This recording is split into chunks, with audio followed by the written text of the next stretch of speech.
The winning blueprint presents. In the lab room. The views and opinions shared on this program are that of Louis T. and In the Lab Room alone and should be taken exactly as they are given. If you are soft, easily offended, or can't listen to the criticism of your team, this program is not intended for you. This is pure, unadulterated football talk for the hardcore fan. Viewer discretion is advised. You've been warned.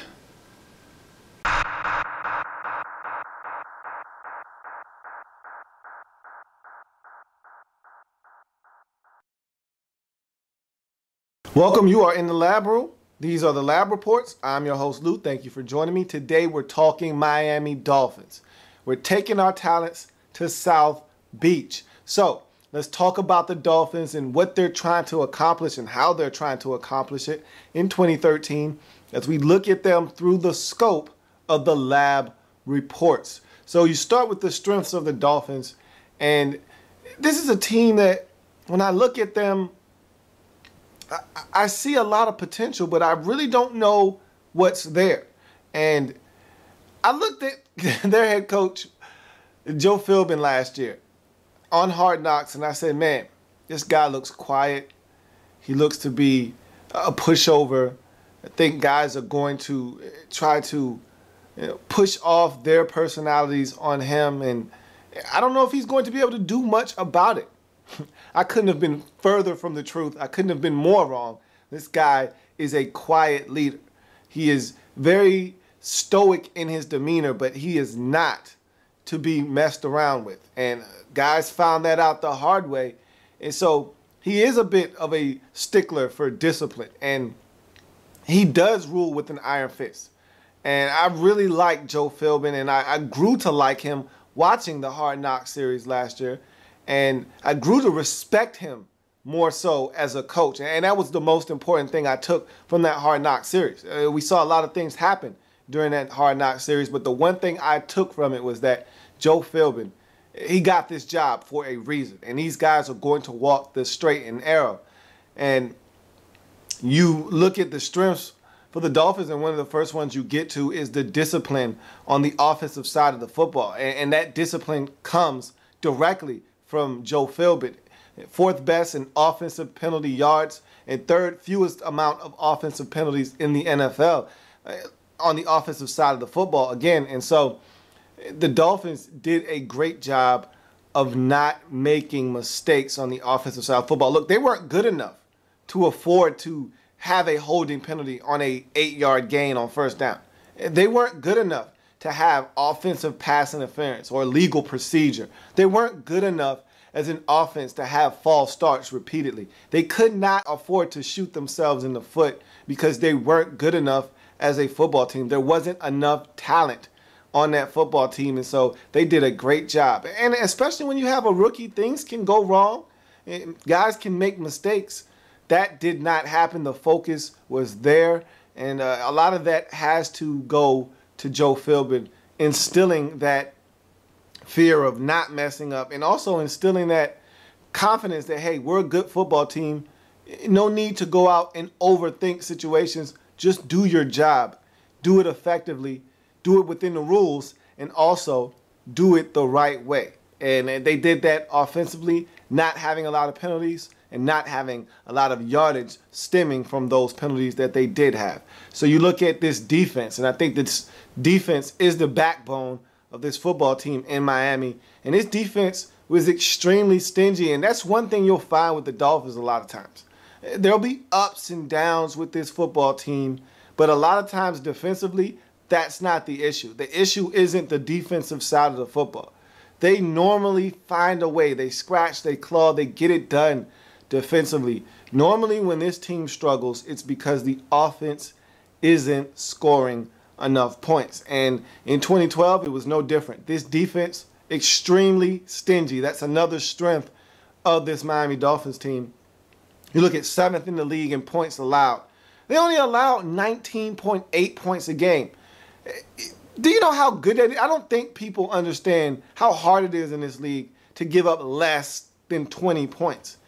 It's easy to give up 20 points per game in this league. I mean, you're talking 2 touchdowns and 2 field goals. You're talking 3 touchdowns. I mean, if you sneeze the wrong way, you could give up a touchdown in this league.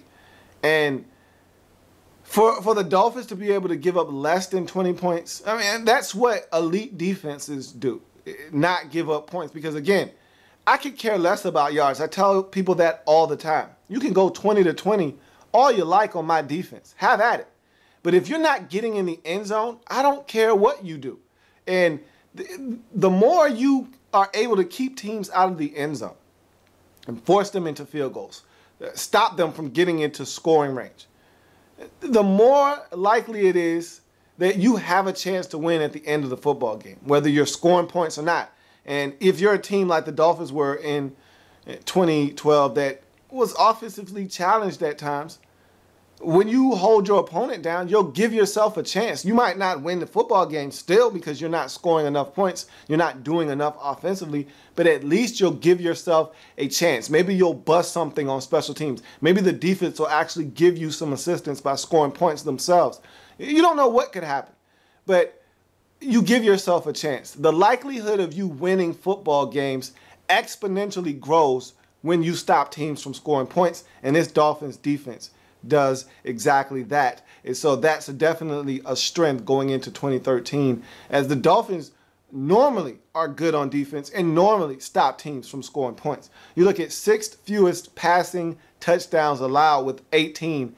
And look, that just goes hand in hand with them not giving up a lot of points. Ron Jaworski's favorite quote is, "Points come through the passing game." And if you're stopping teams from putting it in the end zone via the passing game, look, the easiest way to get in the end zone is to throw a pass. I mean, it's a reason why you don't see guys scampering for 37-yard touchdowns on highlights that often, because it doesn't happen that often. Teams don't run into the end zone from midfield that often. But they can throw a pass from midfield into the end zone, and it happens all the time. And the Dolphins were able to keep teams from out of the end zone via the air. And if you do that, that's why that total number of points given up per game is as low as it is, because the Dolphins are keeping teams from getting in the end zone via the air. So this defense is extremely stingy, and that is definitely a strength. Getting to the quarterback. Look, it's no secret that the Dolphins are looking to bolster their pass rush by adding a guy like Dion Jordan, but they got Cameron Wake. They got Randy Starks. They got Paul Soliai. They've got Jared Odrick. They've got guys that can get to the quarterback. Even those big, beefy guys in the middle that don't get to the quarterback are helping those on the outside get to the quarterback. And so they've got a really good defensive line, and Cameron Wake is the headliner on that defensive line. And you add Dion Jordan to the mix, I don't see how this sack total doesn't rise. If Dion Jordan can stay healthy, if he's playing, and right now I don't know if he's ready to play quite yet, but when he's right, this Dolphins sack total could rise even more, and they get pressure on the quarterback. And Cameron Wake is just as consistent as anybody since he's entered the league, and he's starting to hit his stride. And so this sack total, 42 last year, tell you what, the Dolphins can continue to rise in this total. That's part of the reason why they're not giving up a lot of points. Why you can't get into the end zone via the air on these guys is because they're getting to the quarterback. They're disrupting the timing of passing plays. They're really making quarterbacks uncomfortable. You get pressure on the quarterback, good things always tend to happen. You look at weaknesses. And even though this Dolphins team was extremely good at keeping teams out of the end zone via the air, they still struggle pass defense-wise. They were not a good pass defense team. And so it's kind of hard to imagine them being as bad as they were when you look at the touchdown numbers. You say, hey, these guys must have really buckled down once they got in the red zone and didn't allow teams to get in the end zone via the air. But still, you look at these numbers and it just doesn't make any sense. You look at 6th most passing yards given up. And sure, I just talked about that. You can give up all the yards you want. You can pile them on. Go ahead. Pile up the yards. Go ahead. Add them all up. If you're not getting in the end zone, doesn't make me one bit of difference. Now, yes, giving up yardage does tend to tire out your defense. And in the long run, it can backfire, even if you're not giving up points. The more plays that you're on the field, the more yardage that you're giving up, the more tired that you will be at the end of the football game. And so, no, it's not okay to give up yards. That's not what I'm saying. But it's even better when you are not giving up points via those yards. And so you don't want to be the team that's 31st in pass defense, giving up enormous amounts of yards, copious amounts of yards. You don't want to be that team. But if you are, but you're not giving up points, it's okay. You can get away with it is what I'm saying. And the Dolphins were one of those teams that gave up passing yards, but they did not give up the points because of those yards. And so you can get away with it. 4th most 20-yard passing plays or more given up with 60. Look, that means you're giving up chunks of yardage. And normally, chunks of yardage yields points. But in the case of the Miami Dolphins, they were able to buckle down in time to stop teams from getting on the scoreboard. And so, hey, whatever works for you, if you can find a way to keep a team out of the end zone, by all means, go right ahead. Seems like the Dolphins know what they're doing once they get past midfield. You look at them being a team that was tied for the... So then you look at them... So after that, you go to the run defense. And even though this was a solid defense, you look at the run defense, and the pass defense wasn't all that great. You look at the run defense, that wasn't all that great either. One of 3 teams in the league to allow 5 yards per carry or more. And that's not something you want to be able to lay claim to. The league average is right around 4 yards per carry. Teams are going to give up. You're going to give up runs, okay? It's going to happen. But to average, giving up 5 yards a carry, that essentially means every time a running back carries the football twice, they get a first down against your defense. That's what that average says, and you can't allow that to happen. You cannot allow teams to gas you in the run game, and if you're giving up 5 yards a carry, that's exactly what's happening. So that's a weakness that the Miami Dolphins will look to clean up on the run defensive side of the football. And also, they're tied for the 2nd most 20-yard runs given up in the league with 19. And so again, that's why that average is as high as it is, because they're giving up yardage in chunks. And they're giving up 20-yard runs. And look, if everything isn't right in the interior of your defense, if things aren't right on the outside, if guys are getting sealed inside or linebackers are overrunning the play, things like this can arise. And it's a reason why the Dolphins kind of made wholesale changes in the offseason. There are a couple reasons, and this is one of them, especially at the linebacker position. You can't have guys out of position. You can't have guys that can't get to the ball.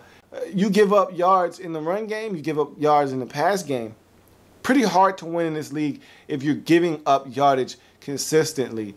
Even though you're keeping teams from scoring points, can't keep giving up yardage because eventually you keep sticking your fingers in the dike. That dam's going to break eventually. And so you can't give it up passing-wise and rushing-wise. Even though you did a great job of keeping teams from piling up points, you're still going to find yourself in a quandary if you cannot stop the run nor the pass consistently. And the Dolphins did not do that well enough in 2012. They need to tighten both of those things up on the defensive side of the football. You look at -10 turnover differential. That's definitely a weakness. Got to take care of the football, and more importantly, need to force more turnovers. Or maybe that's backwards. You need to take care of the football more so than forcing turnovers.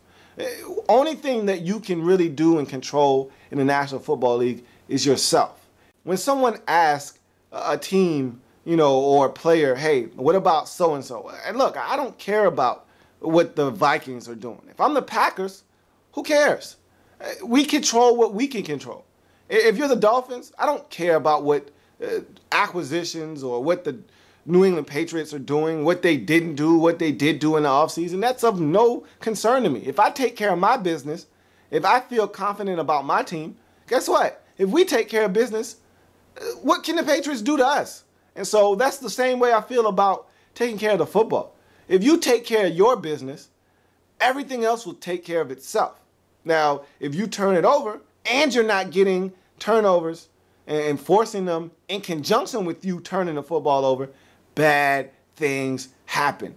And in the Dolphins' case, a -10 in the turnover differential means that they didn't force enough turnovers, but more importantly, they didn't take care of the ball themselves. And so, when you don't get turnovers and you're not taking care of the ball good enough, you get a -10 in the turnover differential. And if you're in the negative in the turnover differential, you're probably going to have things go wrong for you in the season. Not many times you'll find a playoff team with a -8 or a -11 or a -14 turnover differential. When you're turning the football over and you're not getting them back to offset the amount of turnovers that you have, that's a problem that normally gets you in the end.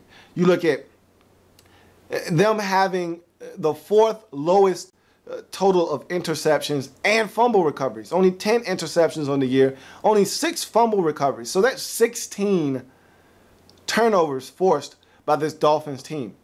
That means you turned it over 26 times yourself and you only got 16 takeaways in return. That's not going to get it done in this league. You look at undisciplined defensively. For as disciplined as this team was offensively, they were the direct opposite defensively. Fourth most penalized team defensively, third most penalty yards resulting from those penalties. And so what that tells me is that you probably got a little grabby and a little touchy-feely down the field in pass coverage. That means that you probably have a loose cannon on your team somewhere. And for the Dolphins, both of those things ring true. Richard Marshall and Sean Smith were guys that could pick up PIs down the field. And in the case of having a loose cannon somewhere on your team, you need to look no further than Richie Incognito. So when you have guys like that on your team, hey, you're going to pick up a personal foul or two. And if you're having guys grabbing and getting personal fouls, or you're having guys get pass interferences, you're going to give up penalty yards. You give up a holding on 3rd and 7 when you got a stop and we're getting off the field. You extend a drive, things happen. And you have to be disciplined on the defensive side of the football, because offensively, if you have penalties, you can overcome them. Because if you get a penalty for holding on 1st and 10 and it's 1st and 20, that means you have 3 plays to pick up 20 yards. You can still overcome that penalty. But on the defensive side of the football, you commit holding, even though it's only 5 yards, it's an automatic first down. It could be 3rd and 19, and you get a holding penalty. Guess what? You just gave up a first down, and now that drive continues. So I'd much rather be undisciplined penalty-wise on the offensive side than the defensive side, because when you do that, you extend drives, and most likely you're going to give up points because you're allowing drives to be extended, and that tires out the defense. And you're giving this offense an opportunity to score points, to extend drives, to continue on down the field, to exploit your defense. And so Dolphins must clean up that penalty issue on the defensive side of the football. And you get to the offensive woes, another weakness for this Dolphins team. And this is why that 19.2 or 0.7 points or 0.8 points a game didn't help them as much as it should have. Simply because they weren't good on the offensive side of the football, and they turned it over. 27th in total offense in the league, so they're not generating a lot of yards. And when you hear someone say someone's ranked somewhere offensively or defensively, they're talking about the amount of yards that they either give up or they get per game. And if you're getting enough yards to be 27th in the league, you're not getting enough yards per game. 18 points per game, 26th in the NFL. So you give up 19, which is great, but you only score 18, which is really bad. I mean, it makes sense now why the Dolphins weren't over 500. You give up 19, which is an excellent number, but you only score 18, which means you still lose the football game. So you got to score more points. What good is it to give up 19 points, which is a great number? It's less than 20.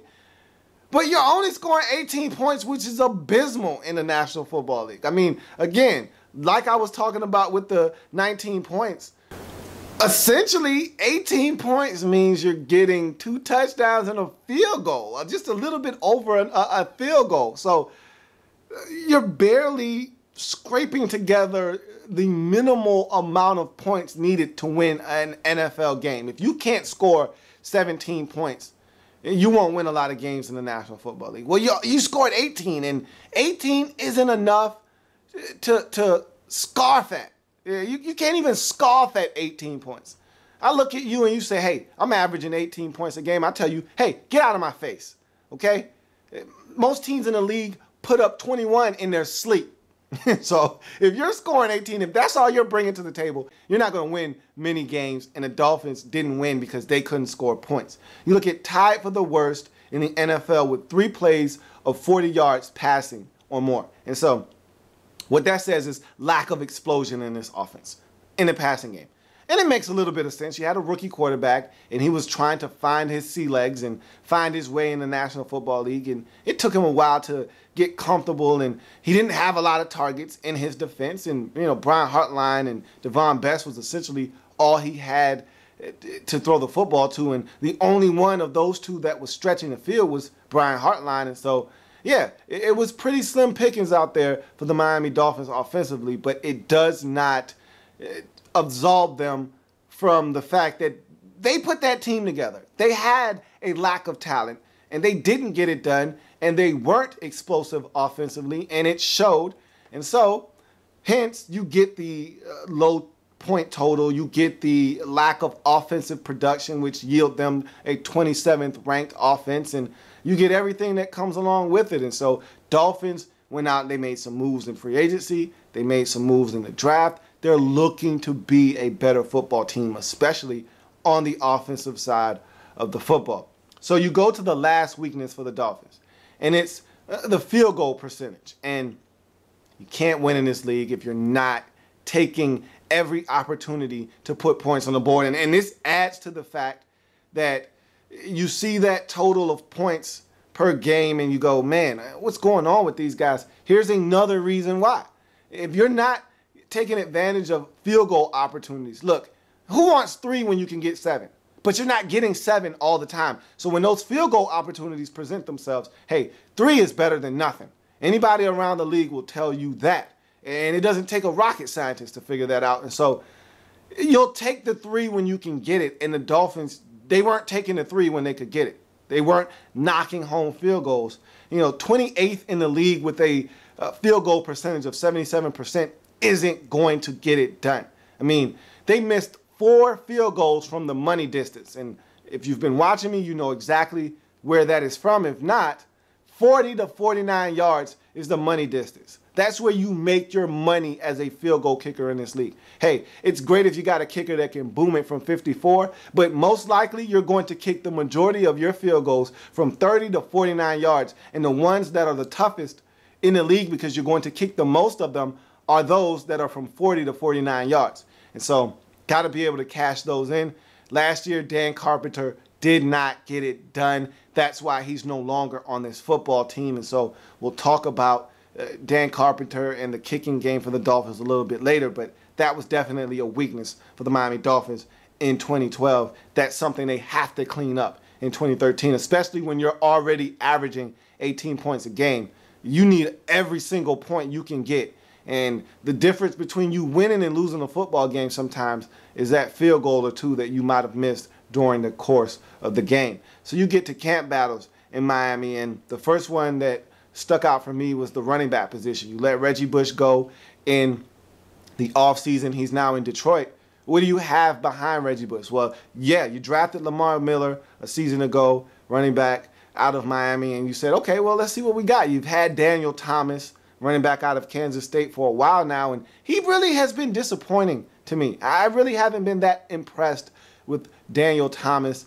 And so these two are going to get the opportunity to battle for this starting running back position. But I always felt like, hey, this wasn't much of a competition.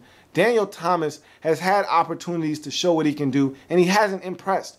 And here is Lamar Miller averaging over 5 yards a tote last season, and in limited carries, mind you. And so you're thinking, hey, if we give this guy the ball more, maybe he can show what he can do. And so I always felt like it was Lamar Miller's job to lose, and I still feel that way. And I think he's going to be your starting running back day one. He's going to tote the rock. Let's see what he does with a heavier workload, because I'm not sold on Lamar Miller quite yet. But I think that competition is Lamar Miller's to win, and I think he's going to be the starting running back for the Miami Dolphins day one. You look at a starting cornerback, and it looked like there was going to be a little bit of competition between Richard Marshall and Demetri Patterson after they picked up Demetri Patterson off the street. I also thought that coming into camp, Demetri Patterson wasn't even on this roster. I thought that Jamar Taylor, a guy that was drafted early on by the Dolphins out of Boise State, was going to be someone that was going to be in the mix to start. Hasn't happened. The Dolphins got rid of Richard Marshall. They just cut him, and he's no longer on the roster. They bring in Demetri Patterson off the street, and he looks like a guy that's going to start for you. Amazing. But that's the cornerback situation across from Brent Grimes in Miami right now. So you look at right guard, you look at John Jerry, and you look at Lance Lewis. Dolphins went out and got Lance Lewis in the offseason from the Bears, and he played really well last year till he tore his ACL.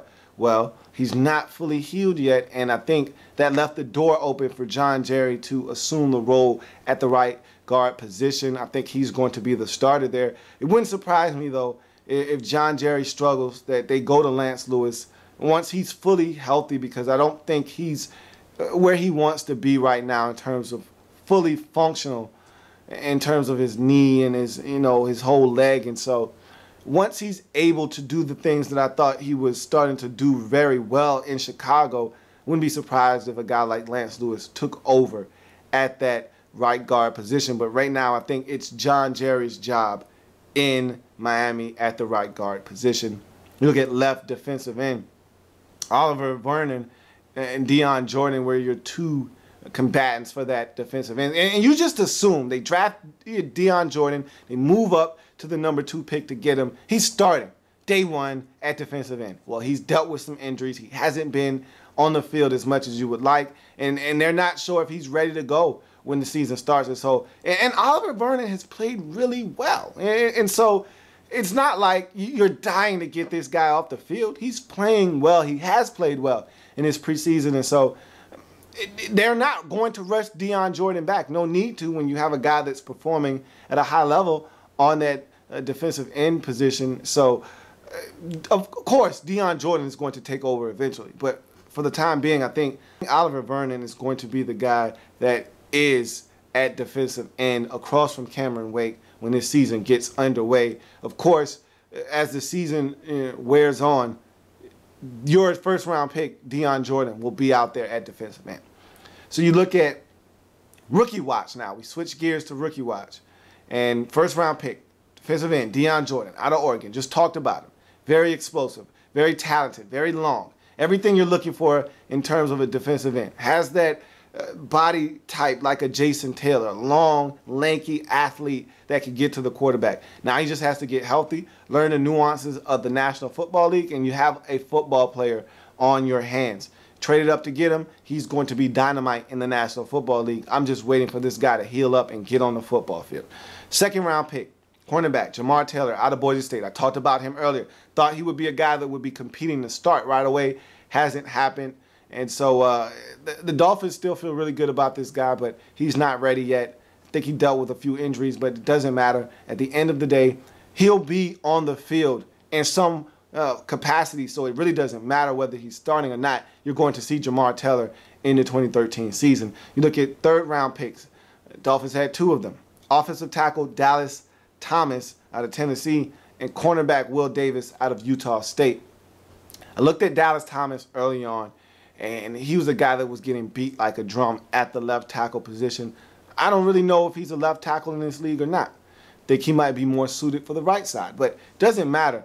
He's young, he's raw to a certain degree, and so they're going to have to work with him, but he's a big, physical, but athletic guy, and so if he can just put it together, he'll find somewhere on the offensive line to play eventually, I think, because this Dolphins offensive line isn't all that talented. They would much rather have an established left tackle so that they can leave their current left tackle over on the right side. But Tyson Clabo is a really good right tackle that they were able to luck up and get on the free agent market. And so I think they're fine right now, but a guy like Dallas Thomas might be someone that you turn to in the future to play one of your tackle positions. You look at cornerback Will Davis out of Utah State. I like this guy. He's very feisty, very physical. Not an overly huge corner, but again, he's always in the mix, and he's not afraid to stick his nose in there and make a tackle. And so he's a guy that the Dolphins will be looking to help them in the 2013 season at the cornerback position. As we know, this is turning into a passing league. You can never have enough corners, and so you will see Will Davis on the field for the Miami Dolphins in the 2013 season. You look at fourth-round picks. You had two of them again. Linebacker Jelani Jenkins out of Florida, tight end Deion Sims out of Michigan State. You look at the linebacker position, Dolphins went out and got a couple of linebackers in Phillip Wheeler, and also went and got a Super Bowl winning linebacker from the Baltimore Ravens in L.A.B. And so they really bolstered their linebacking corps, allowed a couple of veterans to walk away. And so you look at what they have, and these guys are relatively young that they brought in. And you also have Koa Misi on that linebacking corps.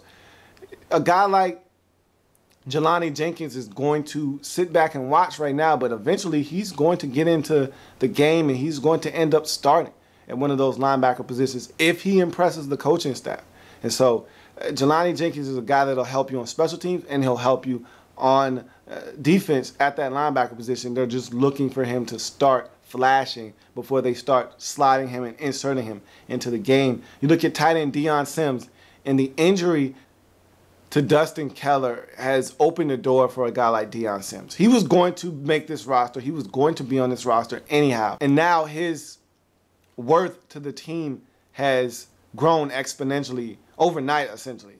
That hit that Keller took from DJ Swearinger has changed everything at the tight end position, and now Deion Sims is a guy that has to learn a little bit faster because the Dolphins are going to need him to produce in his rookie season. And so Deion Sims will be on this roster. He will have to help this Dolphins offense in some form or capacity because they're really hurting at that tight end position now, and you still don't really know what you're getting out of Michael Egnew. And so Deion Sims is a guy that could emerge as the next big thing at the tight end position for the Miami Dolphins.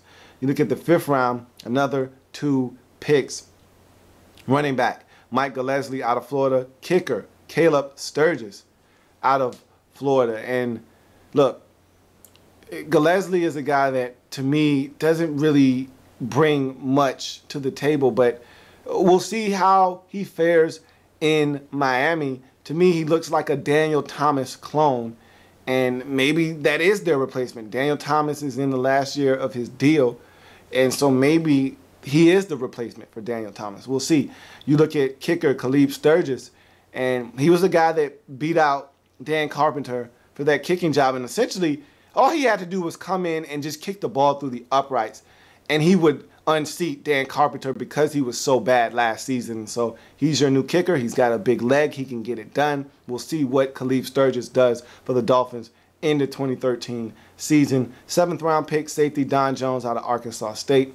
Again, here's another guy that could make the roster. Wouldn't surprise me if he did not make the roster, but it doesn't matter. At the end of the day, when you're a 7th-round pick, you're a long shot. And so if Don Jones makes the roster, good for him. If he doesn't, he might be on the practice squad. If he does impress the coaches and show them, hey, I have some ability, I just need more time, he might be on the practice squad. If not, then he will not make this roster. So you go from rookie watch to the best part of the lab reports. Of course, I'm speaking of the experiment. And this experiment is entitled Taking Their Talents to South Beach. What else should it be called? All the moves that the Dolphins made in the offseason to acquire talent makes perfectly good sense. So we go to the research question. Can Ryan Tannehill take that next step as the head man of the Miami Dolphins, and will all of his free agent acquisitions help this football team be serious competitors in the AFC East? Look, he needed help last year, and he was a young pup. He was trying to learn himself how to play this game at the highest level. And so he started to get it. And you could see the light bulb coming on for Ryan Tannehill a season ago. And so now he has the talent around him, which was the next step in his progression. You need to get it yourself first, and now we need to surround you with talent. They did that in 2013. And so now he's got Mike Wallace. He's got Brandon Gibson. He's got a lot of guys. It really sucks that Dustin Keller is no longer there. He was going to be a huge part of this offense as well, but doesn't matter. Next man up. He's got talent around him. Now he has to go out and execute, does Ryan Tannehill. And he's going to be the guy that takes the Dolphins wherever they're going to go. If they're going to be a 5-11 team, that means Ryan Tannehill struggled this season. If they are a 11-5 team, that means Ryan Tannehill surpassed all expectations from anyone. I don't care who you are as a Dolphins fan. You go 11-5 this year, win the AFC East. Ryan Tannehill was balling out of control if you are able to do that. And so wherever you're going to go, Ryan Tannehill is going to take you there.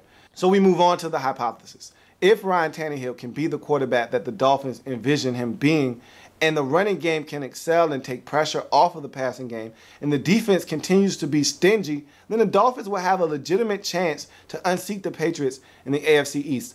Look, the Patriots are there for the taking. They're ripe and they're ready to be picked off of the top of this AFC East tree. But if you don't come with your Sunday's best, okay, if you don't get your Sunday's best on, if you don't go and put your clothes on and button up that shirt all the way to the top and put that tie on and tighten it up and put that jacket on, and if you don't look your best, you don't play your Sunday's best against the Patriots and the rest of the teams in this division, you're not winning anything. The Patriots aren't going to give you anything. You have to go and take it from the Patriots. And the Dolphins, for me, need to be consistent on both sides of the football. Not just offensively, not just defensively.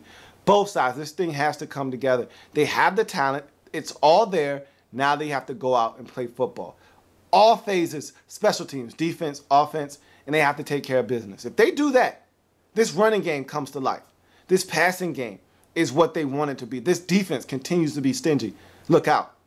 The Dolphins could be the next team that comes in to the postseason. Every year we get 6 new teams, it seems like, into the postseason. 6 out, 6 in. The Dolphins could be one of those teams sliding into the playoffs as someone else comes out. And so we'll see what the Dolphins do in 2013. You look at materials needed. Go up the Tannehill. And you got to go up the Tannehill. You got to go up the hill. You got to go and be a better football team if you're the Dolphins. And the way you're going to get there, I just spoke about it, Ryan Tannehill. He's your quarterback. He's your leader. You have to follow this guy wherever he's going to take you. And so you're hoping he's taking you up the hill and not back down if you are the Miami Dolphins. You look at Miller time. It needs to be Miller time at the running back position. I don't like Daniel Thomas. I don't think he's a starting running back in this league. And so the onus squarely falls on the shoulders of Lamar Miller. He has to come out and be assertive at the running back position. If he's explosive, and that's what everyone knows him to be from his days in Miami, the University of Miami, that is, then he needs to be explosive. If he gets a hole and the opportunity to break off a 57-yard run. He needs to make that safety miss, that one defender that has an opportunity to bring him down. He's got to make that guy miss, and he's got to take it the distance. And that's why he's going to be the starter, because he has game-breaking ability. Daniel Thomas isn't outrunning anyone anywhere, but Lamar Miller can. And if he gets opportunities to make big plays, he has to take them. It needs to be Miller time for the Dolphins in that backfield. You look at new South Beach crew. And look, you got a lot of guys that you brought in this year. Jeff Ireland was not hesitant to spend money because he knows this is it. This is it. My last year as GM. This is it. If he doesn't get it done this year, he will be fired as GM. They are tired of waiting for the Dolphins to get it, to make the postseason, to make that push, to unseat the New England Patriots in this division. If they make the playoffs, he'll probably save his job. But if they don't make the postseason, I don't care if they go 10-6. If they miss the postseason, Jeff Ireland probably is going to be out as GM. And so he went out and he spent some Stephen Ross money this offseason. And you went out and got guys, Donnell Ellerbe. You went out and got Phillip Wheeler. You went out and got Brent Grimes. You went out and got Mike Wallace. You went out and got Brandon Gibson. You went out and got Dustin Keller. You went out and you spent some money. And oh yeah, by the way, you went out and got Tyson Clabo at right tackle as well. You went out and you spent money and got guys that you felt like could help you get over the top. And so this new South Beach crew has to come in and play some top-notch football to help this Dolphins team get back to the postseason. You look at Philbin building. Look, Joe Philbin is building something in Miami. Something that looks like it could have a little bit of substance behind it. But he's got to continue to coach these guys up. He's got to continue to drive his message home. And if he can continue to build this thing in Miami, I think you've got the right coach in place. Now it's all about production on the field. We could talk about how good of a head coach he is. If it's not yielding wins, nobody cares. It's all about winning. That's the bottom line in the National Football League. You can be as good as you want at your job. If you're not winning, nobody cares. So, Martin. Jonathan Martin at that left tackle position. This is going to be something that is worth watching all year. If he gets it at that left side, then this whole Jake Long thing worked itself out and you're fine. Because Tyson Clabo is going to hold it down at the right tackle position. But if it doesn't, and Jonathan Martin isn't what you want him to be at left tackle, Ryan Tannehill in this offense could be in a huge amount of trouble in 2013 and moving forward. So we will see how Martin does on that left side. So we go to data, and these are the things that I think the Dolphins need in order to be successful in 2013. Ryan Tannehill, 3,600 passing yards.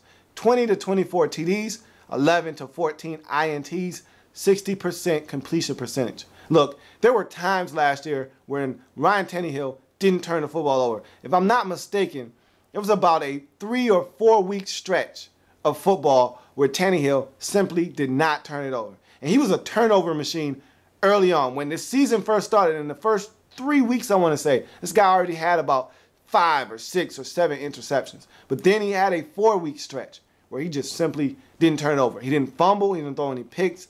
Nothing. If he could be that guy more often than the one that was throwing 2 and 3 picks per game, you got a shot with the Dolphins. He's got to limit the turnovers and take advantage of opportunities. If Mike Wallace gets behind the defense, he can't miss. Last year, I saw Tannehill miss open guys down the field that had opportunities to score touchdowns. He can't miss this season. You get a guy streaking down the field behind the defense, got to hit him, got to take advantage of it. If Tannehill can do that, manage the game, don't turn it over, you've got as good a shot as anyone in this division of winning it. And that's the honest truth if you are a Dolphins fan. You look at Mike Wallace. Here's your big free agent acquisition in the offseason on the offensive side of football. Your number one receiver. He's got to step up and assume that role. 75 to 83 catches, 1,100 yards receiving, 7 to 9 touchdowns for Mike Wallace. He's got to step up and actually be good for all 60 minutes. Brian Hartline. Here's a guy that really was huge for you last year. I don't expect him to reach those numbers again. He had to get those numbers last year because there was no one else outside. Now that there are other guys on this roster, he doesn't have to be that lone soldier anymore. And so I expect those numbers to come down, but I still expect him to be very effective. 60 to 66 catches, 780 to 890 receiving yards, 5 to 8 touchdowns. Lamar Miller, 250 to 285 carries, 1,020 to 1,100 rushing yards, 9 total TDs. He's got to be explosive in the running game. He needs to get over 1,000 yards. You didn't get that from Reggie Bush last year. You need to have a 1,000-yard back in this league. You look at Daniel Thomas, looking for him to kind of offset Lamar Miller in the running game, 125 to 150 carries, 650 to 725 rushing yards, 8 total touchdowns. This is a guy that he needs to get the football in the end zone. When they give it to him at the 1 or the 2-yard line, he needs to be able to plunge that football in the end zone. Fins deep. Forced 28 to 31 turnovers, 41 to 46 sacks. That's where you're going to make your hay if you're this Dolphins defense. Getting to the quarterback, forcing fumbles, disrupting throws, making quarterbacks make errant throws so that your secondary can make plays.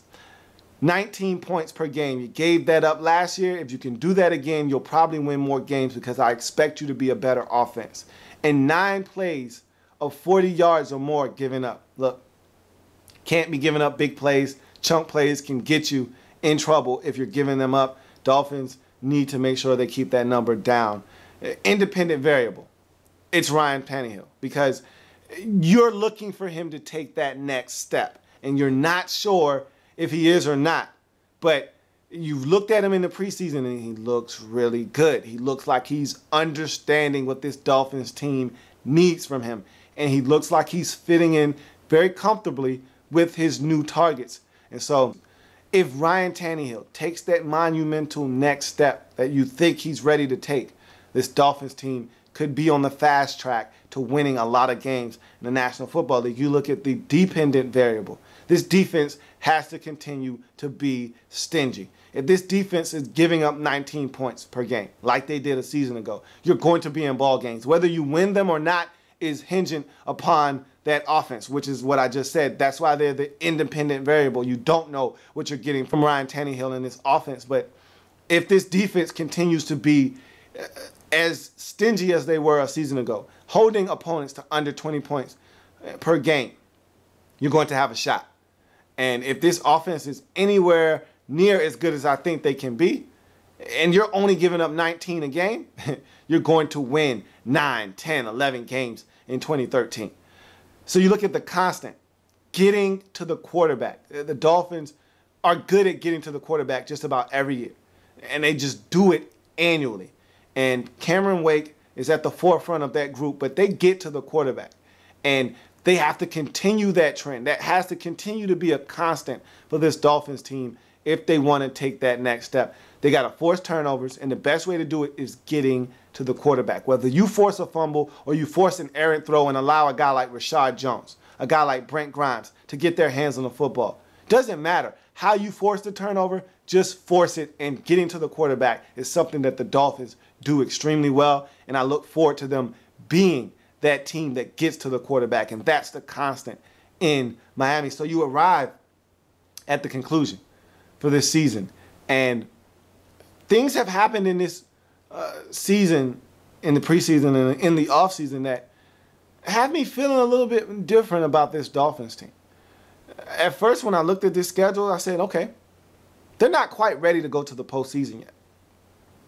And I don't have them making the postseason. I had them as an 8-8 football team. But I tell you what, with all of the injuries that are occurring around this league and even in their own conference, it wouldn't surprise me if the Dolphins won 9 or 10 games. It just wouldn't. To me, it all depends on how this defense gels together, how this running game comes together, and most importantly, how Ryan Tannehill assumes that quarterback position and the role of leader, and if he can take that next step. Because I think this defense is going to be good. I think this defense is going to take care of business. What I don't know is what this running game, and that's what scares me the most, is the running game, because I don't want to put a lot on the shoulders of Ryan Tannehill. I don't want him to feel like he has to win the game all the time. That's when you get mistakes from young quarterbacks. You help this man out with a very good running game, and I think that the Dolphins will be just fine, and I think they could win more than 8 games. But right now, I'm not a guy that gives anyone anything, okay? If you're a football team and you haven't shown me in the past, then I'm not just going to give you anything.